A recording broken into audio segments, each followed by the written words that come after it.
The last room call, based on a true story. There are some calls you should never answer, especially when they come from the dead. In 2002, a hotel night receptionist named Mark Sullivan worked at a small, aging inn located just outside of Phoenix, Arizona. It was an ordinary night shift, quiet, with only 3 rooms occupied. The kind of silence that made you notice every creak in the building. Around 2:37 a.m., the phone at the front desk rang. Mark checked the guest log. No one was supposed to be awake at this hour. He answered, "Front desk, how may I help you?" There was silence at first, then a voice, hoarse, whispering, barely audible, "Help me." "Room 209. Mark paused. Room 209 was empty. Had been for days. It was under maintenance after a water leak. No one should be in there. Chilled but still skeptical, Mark radioed his only co-worker that night, the security guard, Paul, and asked him to check room 209.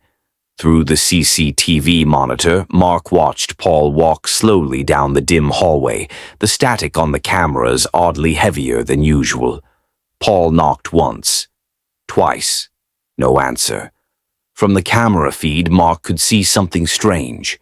The door was slightly ajar, but maintenance had locked it days ago.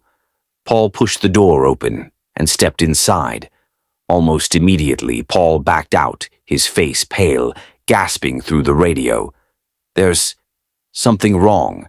I'm not going in there." Mark asked what he saw. Paul's voice trembled, the carpets soaked, and there's a smell, like something rotting, and I swear I heard breathing inside, but no one's there. Mark told him to lock the room immediately and come back to the desk.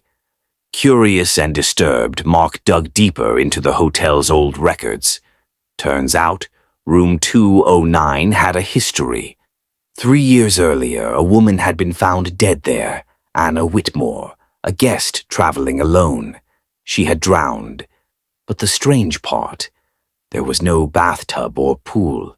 She was found lying face down in the middle of the room, lungs filled with water.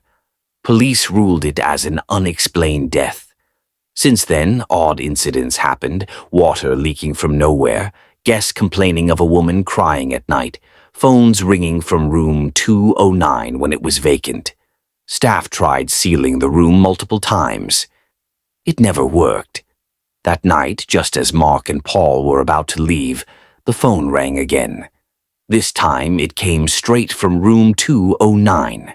Terrified, Mark let it ring. He wasn't going to answer, but something compelled him. With a shaking hand, he picked it up and placed it to his ear.